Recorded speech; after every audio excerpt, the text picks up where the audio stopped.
இப்போது புதிய அறிமுகம் ஆச்சி ஹோட்டல் சாம்பார் 50 கிராம் ரூபாய் 20 மட்டுமே.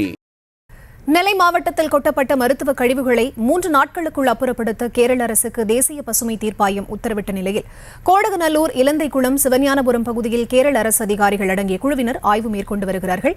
இது தொடர்பான விவரங்களோடு இணைகிறார் செய்தியாளர் ராஜா. அவரிடம் பேசலாம். ராஜா, ஆய்வுப் பணிகள் எந்த அளவுக்கு முழுவீச்சில் நடைபெற்று வருகிறது? விவரம். வணக்கம்.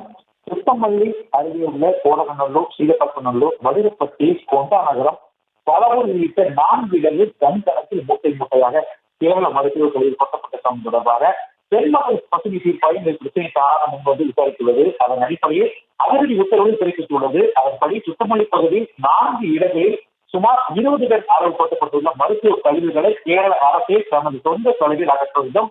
இந்த பணிகளை முடிக்க 3 நாட்கள் அவகாசம் கொடுத்திருக்கிறோம். 23ஆம் தேதி முடிக்கப்பட்ட பணிகள் குறித்து விவரங்கள் சமர்ப்பிக்க வேண்டும் என்ற பசுமை தீர்ப்பாயம் கேரள அரசுக்கு உத்தரவிட்ட நிலையில் கேரள மாநில அரசு அதிகாரிகள் அடங்கிய 8 பேர் கொண்ட குழுவினர் கழிவில் கொட்டப்பட்ட கோடகநல்லூர், இலந்தைக்குளம், சிவஞானபுரம் ஆகிய பகுதியில் ஆய்வு மேற்கொண்டு வருகின்றனர்.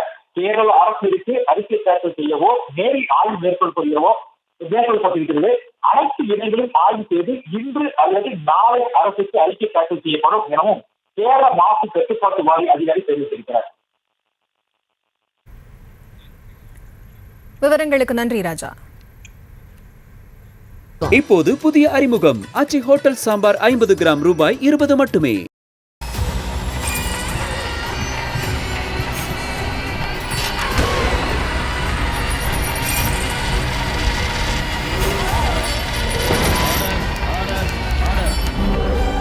நிகழ்தகவு குற்றங்களின் மறுபரிமாணம்.